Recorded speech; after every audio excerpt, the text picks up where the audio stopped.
try to be more still. I don't have to work the camera.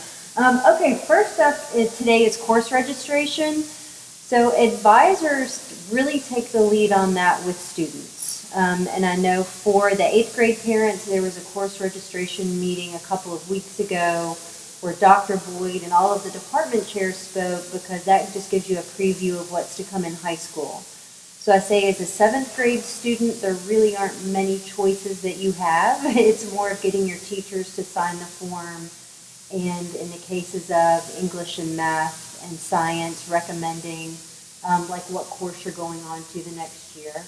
And then the boys were instructed to do that, bring it home, have you sign it, and then turn it in to their advisors by tomorrow. So if you haven't seen that form yet or heard of it at home, tonight would be the night to ask.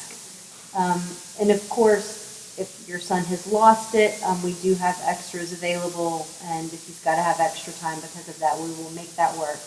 We just wanted to put that on your radar. For 8th grade parents and 7th grade parents, if you're interested, if you go into Scholar and click on Resources, under Resources, there is this course registration button. It's right below that big wasp on the screen. No, what is that? Wow, that's not a wasp. A long bug. Anyhow, the course registration materials are there, and you can see the course catalog that has all of the courses listed for high school that students have the opportunity to take. So if you're interested in what that looks like, that's where you can find it, is on that site. So what will happen next also I wanted to tell you, yesterday, 8th grade had a class meeting, and the chair of the World Languages Department, who's Mr. Paolicki, and our director of college counseling came in to speak to the boys just about, hey, here's another layer of things to consider as you're filling out your course selection. I think in terms of languages for the 8th graders, current 8th graders are deciding, they all have to take Latin 2 next year because that's required of them, but they also might have the option of starting a modern language. And so, they're deciding, do I want to go ahead and start that in 9th grade? Do I want to wait a year? Another opportunity they have in 9th grade is to start civics, which is one of the social studies options to meet a high school requirement. In high school, you only have to take 3 years of history, so they don't have to take civics, but there's some implications for AP US history, and just some other things to think about there. And then Mr. Dunnigan, our college counseling director, was talking to the boys, and I think his biggest encouragement to them is, so you only need 1 art credit throughout high school, and you need 3 science credits, 3 history credits. That doesn't mean you should take a year and just wait and say, I'll do it later. He said, give yourself the option to have more openings in your schedule as you get older, when you want to, you have a better idea of what you might be more interested in. So go ahead and take those courses on the earlier side to fulfill the requirements, and then open up a little space toward the end. So he gave them just some really good, I think, ideas of things to think about. Yes, ma'am?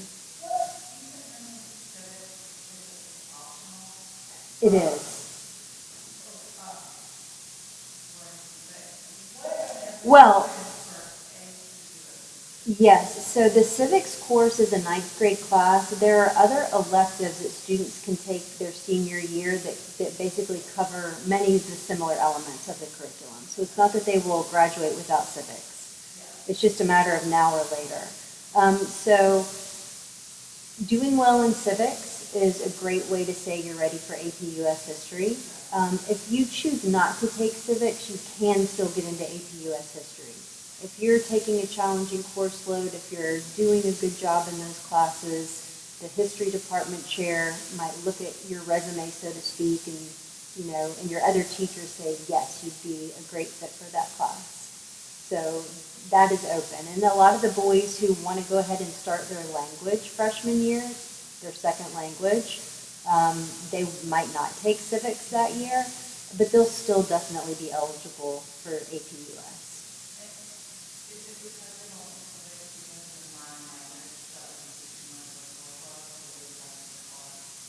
Well, it's really no. Some students could definitely handle that course load. It's really just, I think, up to their personal preference and what they're ready for. Yeah, yeah. So let me stop there. What other questions do you all have about course selection? Or anything you're interested in? I'm a little bit confused about the modern one. So let's say Mhm. they would want to take that modern one Right. and Mhm. but they do need to take somewhere between 10 to 12. They don't have to. So for our language requirement, a student has to take either 3 years of Latin or 2 years of Latin and 2 years of a modern language. So you could take Latin 8th and 9th grade and then start modern language, and then take it from 10th grade and beyond. So you can take Latin in 10th grade. You could take Latin 3 in 10th grade, that's right. And then it would be If that was your path. right. Yep, absolutely. Yep, other questions? Yes, ma'am. Eighth and, no, it's 8th and 9th. That's right. That's correct. Mm-hmm.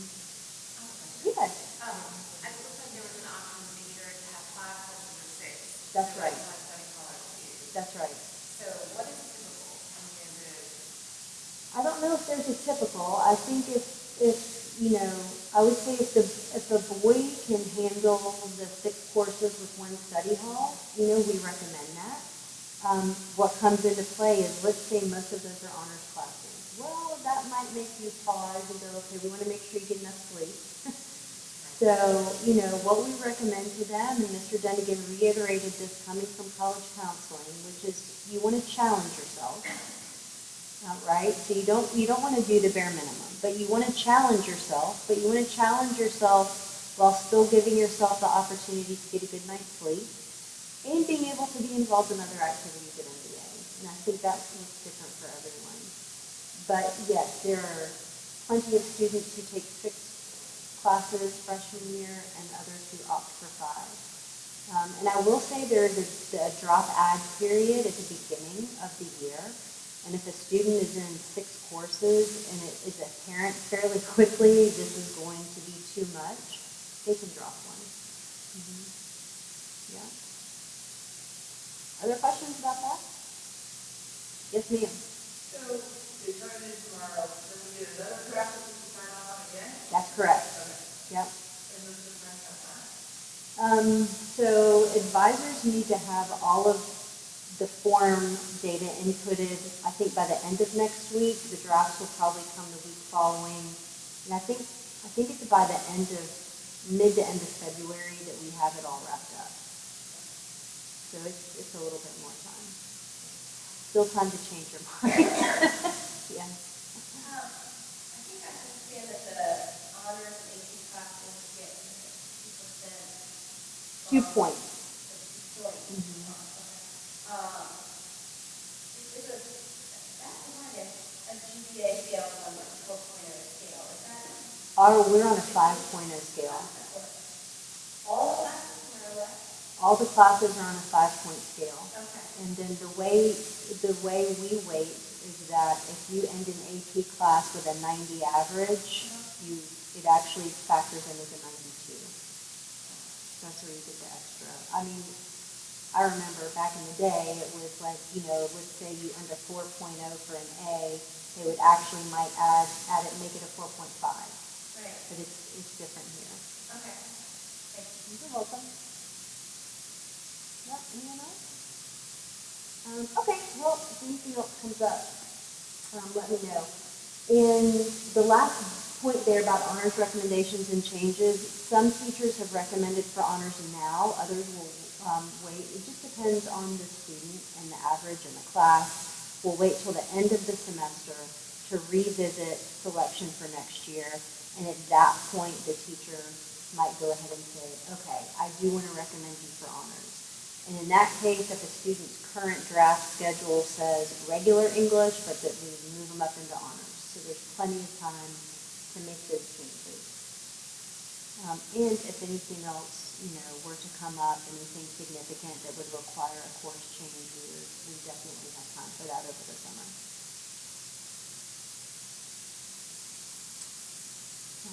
All right. encourage your boys, come out if you can to the junior school play, Mythically Mythical Myths. They were supposed to go last week, but unfortunately it was snowed out.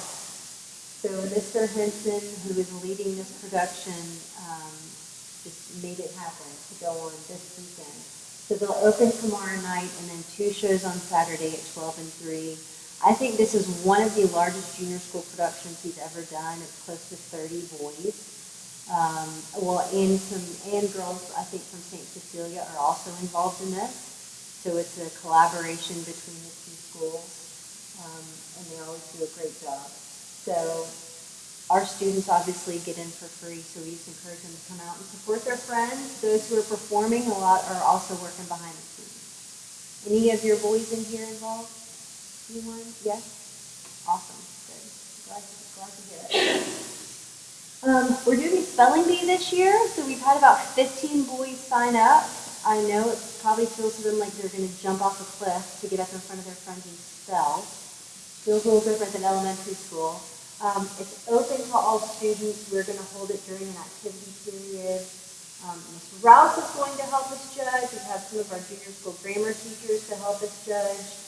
And then our winner will have the opportunity to take an online test. And if the score on that test is high enough, then they get to go on to the regional B, which is at Titans, at Nissan Stadium. And it's hosted by the Titans, which is kind of cool.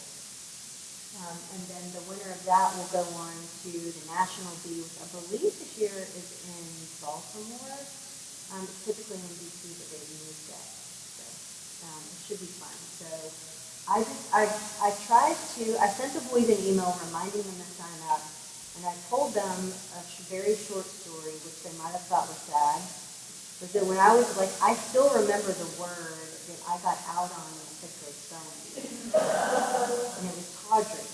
And I was sure they said Connie, and I spelled Connie, and it was tawdry. And I said in the email, like, you might think this was a sad story, but it's actually great because I've never spelled that word wrong in my entire life. So you can even, we learn from our failures.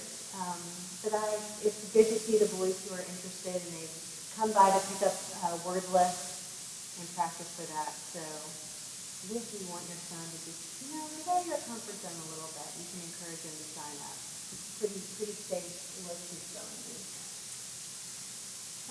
There are a few opportunities for you all to be, just to come to campus and hear from some really good speakers. The first one is coming up next Tuesday evening, and it's Ari Dickey. He's an NBA alum, went on to be a very successful Major League Baseball pitcher.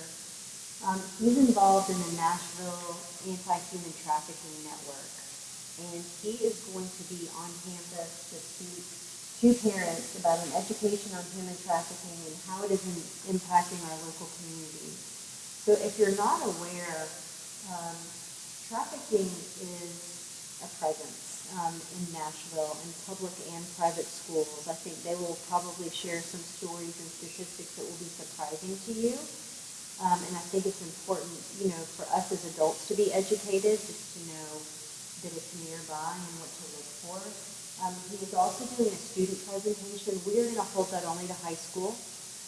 The junior school students won't go, but our high school students will be there, and that will be on the day following Wednesday during activity period. Just wanted to make you all aware of that. And all parents are invited, all junior school and high school parents are invited to attend. It's also open to the community.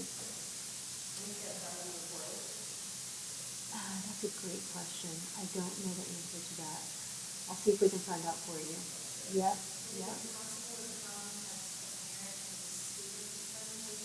don't think so. No. I'm sorry.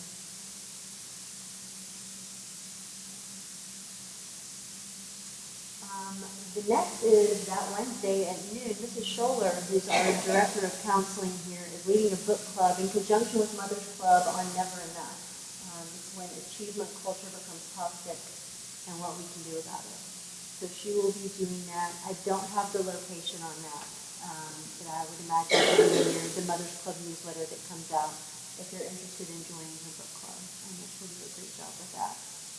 And then at the end of February, Laura Stack is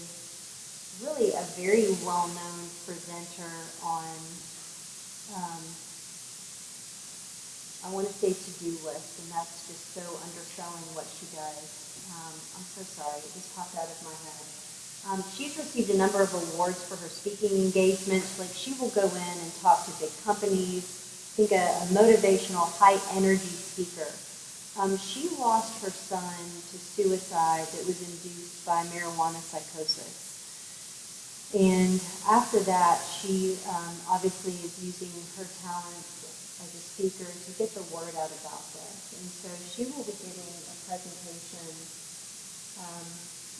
just really helping to build awareness of what can happen and just the dangers of marijuana use. So she'll be leading a presentation for parents on February 27th at night in Curry Hall, that's over in the Burke. And she's also going to be presenting to all students grades 7 through 12. So, really, this is a snip from her website. The organization she started is called Johnny's Ambassadors. That's her son's name is Johnny. But what she does with students is give a science-based, research-based approach. It's not about harking on the just say no. It's really trying to equip the boys with the science behind what happens to the brain, and then just helping them make informed decisions. And so, she is an experienced speaker at both the middle school and the high school level, and I think she will do a wonderful job. But just want you to be aware that both of those will be happening on the 27th. Yes, ma'am. I saw her last year at Rockwell. Did you? And she is excellent. And if you're like me, and unaware of the difference in marijuana today than in the past, it is eye-opening to say the least. Thank you for sharing that. Also coming up are some mixers this winter. So February 10th, we have the 8th grade mixer, which will be at Harpeth Hall. The 23rd is the 7th grade mixer from 5 to 7. More details are coming on that, but with the 5 p.m. start, we will ask our coaches if they will release the boys early or perhaps just excuse them from Friday's practices so they can get to the mixer on time. And I think some of the sports will be between seasons, so it's a pretty good time for that to happen, but those details are there. Harpeth Hall has the glow party that they like to do, which I know the boys will enjoy. So I know you've received 8th grade parents an email from Mother's Club with a sign-up link to the 8th grade mixer, and then more will be coming for 7th grade with the same. Also coming up are our spring sports. So we have several sports still in action. Some have wrapped up for the winter season. So right now we're in what's called Winter 2. I would say by the end of February, those sports will be wrapping up and we'll be getting ready for spring sports. Some of the sports have already held organizational meetings and announced their tryouts. So if your son wants to try out for baseball, golf, lacrosse, or tennis, you can just check in with him. Baseball had their meeting yesterday. Lacrosse was before all the snow came. And I think golf and tennis information will be coming out soon. We also have a lot of non-cut options. We've got bowling, broadcasting for 8th grade, cruise, debate, strength and conditioning for 8th, and then track and field is open to everyone. So a lot for them to participate in. Boys who want to try out, and if they try out and they don't make the team, they can roll over and add on to one of these non-cut options at any time. There's not a time limit that you have to stay on interested. The ones that do fill up, though, if they're full, they would have to pick something else. But we will find a place for everyone. Do you have questions about sports? Yeah, the high school country about sports. They use just 3 seasons. That's correct. If your kid's not like go-go on like sports, do they typically play pretty different sports, or is there a typical? I don't know that there's a typical path. Okay. I think strength and conditioning is offered in the high school, so that's always an option.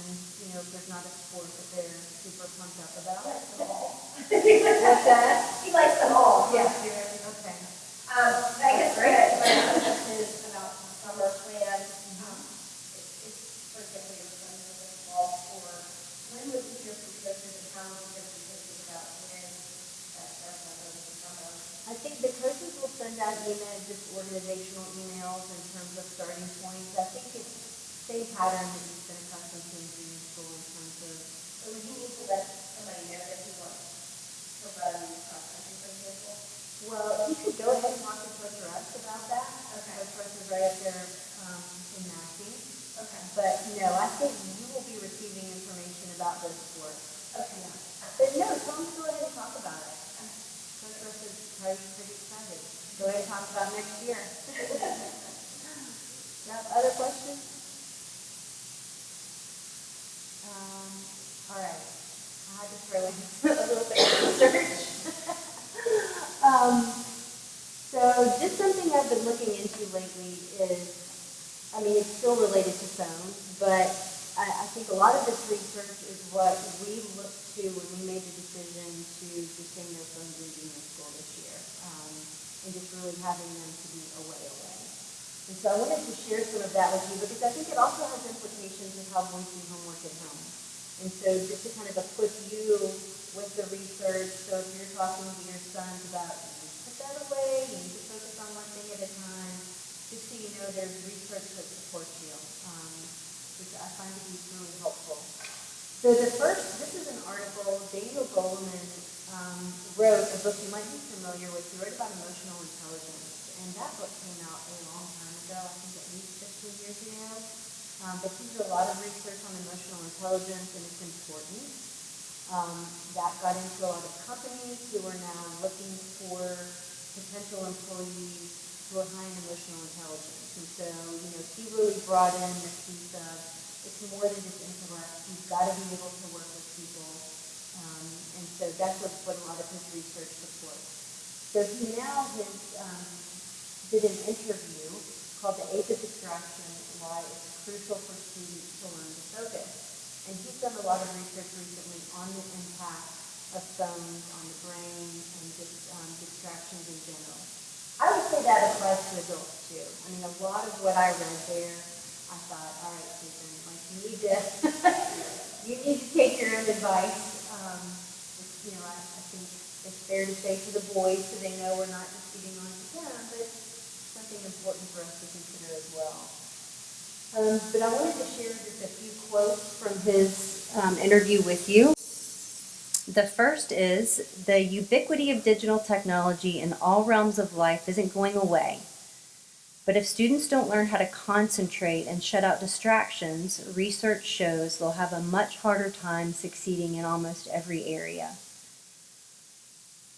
The real message is because attention is under siege more than it has ever been in human history. We have more distractions than ever before. We have to be more focused on cultivating the skills of attention.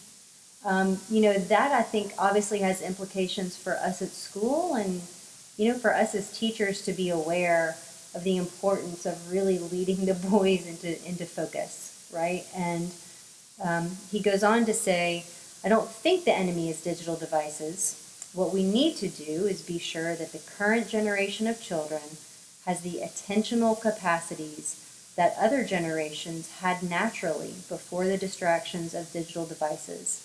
It's about using the devices smartly, but having the capacity to concentrate as you need to when you want to. And I think, based on other research that shows how the reading brain is changing because we're reading, all of us are reading now in shorter snippets. We're reading in emails and text messages, condensed news articles that we might find on Twitter/X, etc. Our ability, and I say our because I feel it myself, to sit and just focus on a longer piece of writing that requires more sustained attention, concentration, is harder. And certainly it is when we have these digital natives, like they're growing up with all of these distractions around them. And so to sit down and read a book, I mean, that for most boys/young people, that's on the lower part of their list for many of them. But what's not happening is they're not building that capacity to just concentrate. And so we need to lead them back to that. And so, I think that's part of what we can do by just having an environment in class that's phone-free. It's just helping them really hone in and concentrate on the one thing. It's teaching them about their brain and how they think they can multitask, but they really can't. Just getting them to focus on one thing at a time. So I think it also has implications at home, and we talk to them about this at school, but I just think it's a great way for us to partner, and you can reinforce this at home, is to have them take the distractions and don't just turn it on silent and put it away a little bit, but literally leave it in another room. And so it's not even there. The other piece of interesting research is that the results of 2 studies reported provide further evidence that the mere presence of a cell phone may be sufficiently distracting to produce diminished attention and deficits in task performance, especially for tasks with greater attentional and cognitive demands. And looking kind of into the details of that, I mean, they did a study where even if your phone is away, if you see it light up, your brain is working so hard to ignore it that is actually reducing your cognitive capacity to focus on the task in front of you, which is interesting. And so they're saying, don't even ask yourself to see it light up and say, no, I'm not going to look at it. Or hear it buzz and say, no, I'm not going to pay attention to that, because that's pulling from your capacity to think about something else. So that's why just have it away is important. Yeah. Can we incorporate that into the classroom, meaning that teachers are not going to have to see a photo or something, and they're not going to send out related information about meetings or sports simply on social media? So sometimes I know students say they need their phone at school. Right. Well, I can tell you the changes we've made in junior school, and I know what high school is absolutely considering. And before I go down that path, I've talked to, like, even though high school and junior school have different rules right now, so to speak, I speak to so many high school teachers who just tell the boy, like, here's a basket, put your phone in. So, like, even though the rules are different, it is not allowed to just have your phone out during class. There are some, I think teachers all use technology differently. And so we have not gone to, our teachers in junior school know that the boys aren't allowed to have their phones out. And so I would be surprised if any of them were asking the boys to take pictures. Having said that, we do have assignments on Scholar, and that's a tool that we will continue to use. So it's like, putting the boundaries down, the really firm boundaries down where we can, and then also at the same time teaching them how to use some tools responsibly. It's kind of a balance. Do you feel like your son's being asked to take pictures and... I'm very happy with this, but the school is sitting on that, Yeah. right. But I just have heard a lot of kids say, well, they have to have it in school. Right.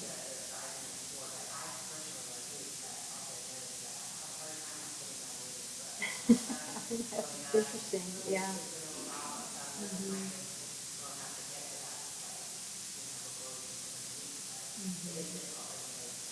Yeah.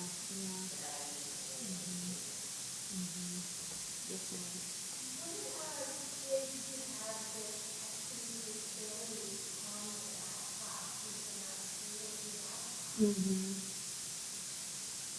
They do.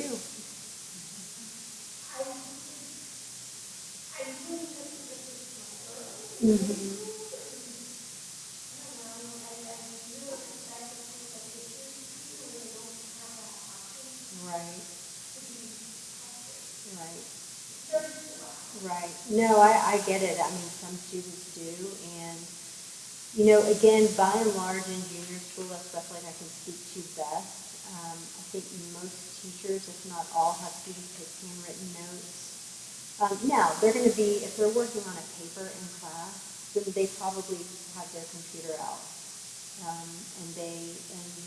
During study hall, like, they open up their Gmail, right? I'm checking my email. Well, there's this really fun little feature called chat in Gmail.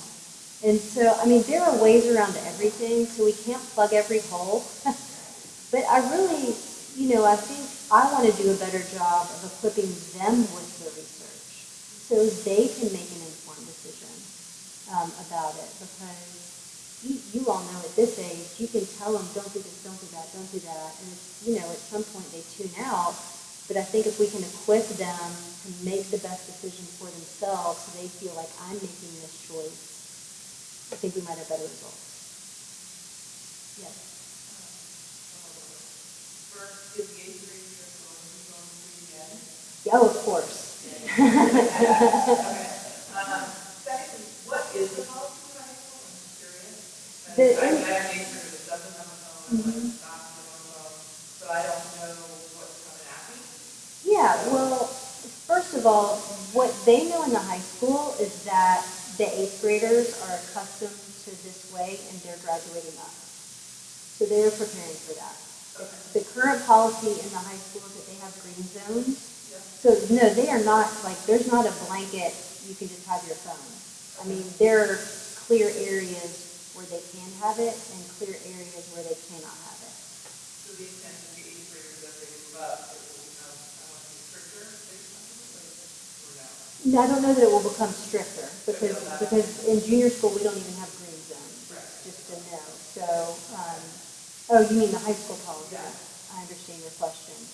I think it's being talked about right now. I don't want to speak for them, but they are very aware and, I feel like everyone's on the same page about the distraction that they can be. You're welcome. No.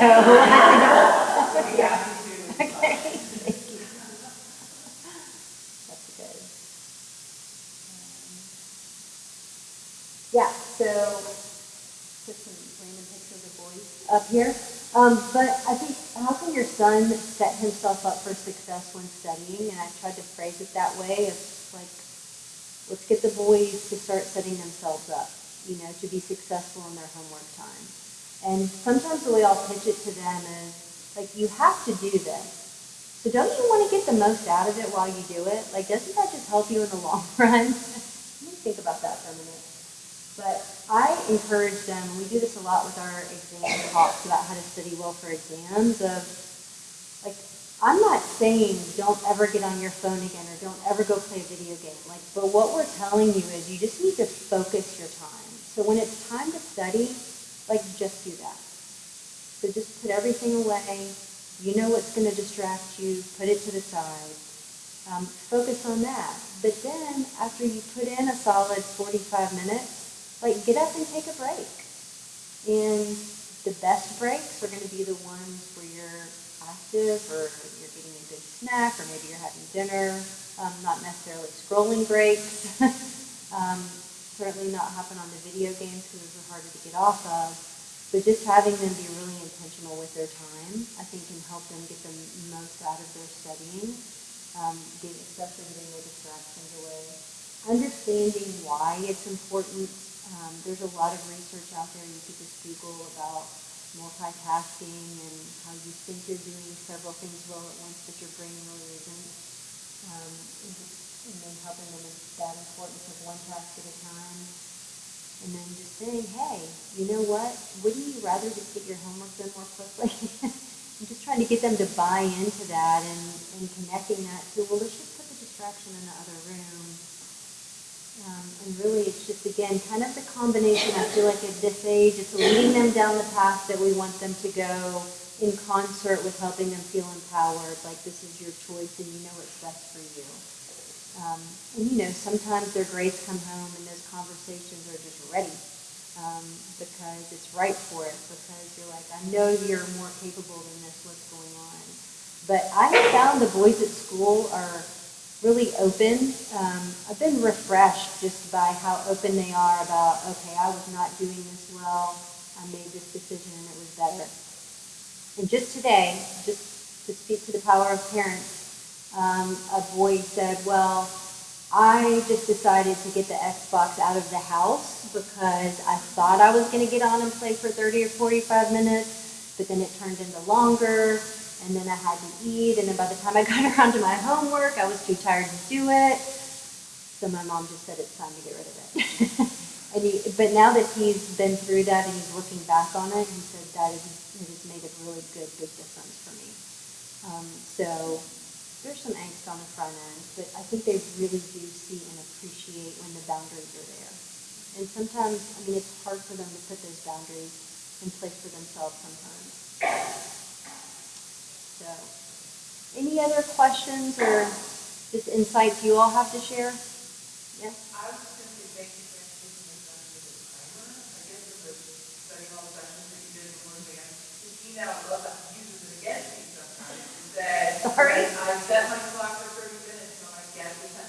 But I have to tell you, it was really structured this afternoon, like amazingly well. Oh, good. Thanks for sharing that. Thank You you. didn't know it existed, you used it, and you did it well.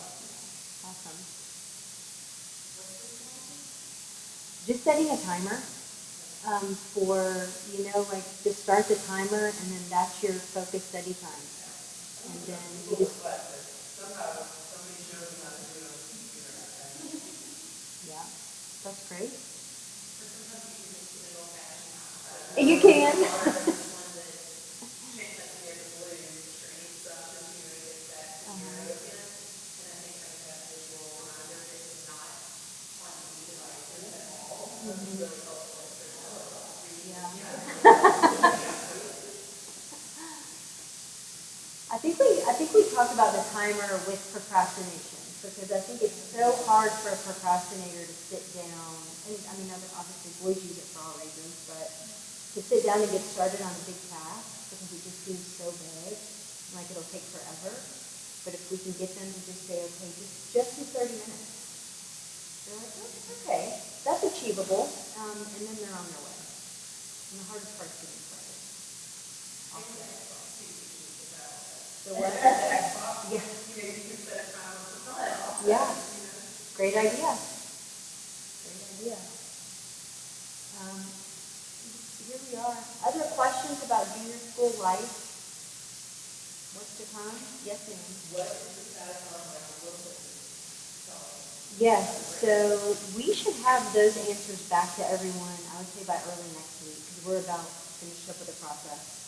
So I've read through all of the applications, was so impressed by their application.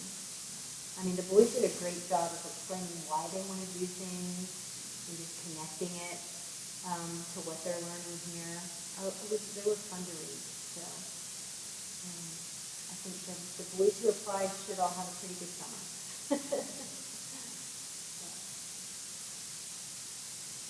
Any other questions? All right, well, Mr. Ross is in the back, Laura's back here. Our door is always open, so please come drop by anytime, email us or call with questions. We just want to help you all feel in the know, in the loop with what's going on with the boys.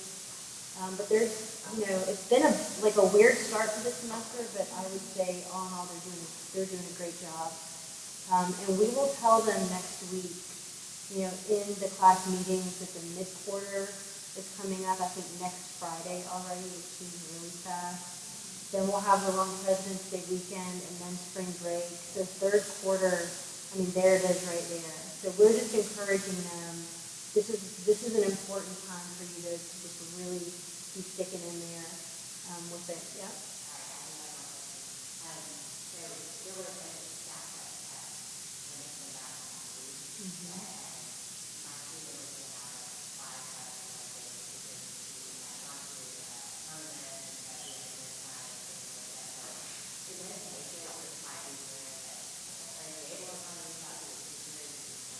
Absolutely. He can. Yeah. Tell him if he has that much, he needs to just go talk to his teachers and just say, okay, I have all of this, can I move? And his teachers will work with him on that. That's a lot. Yeah. Mm-hmm. Thank you all for being here. Stay dry.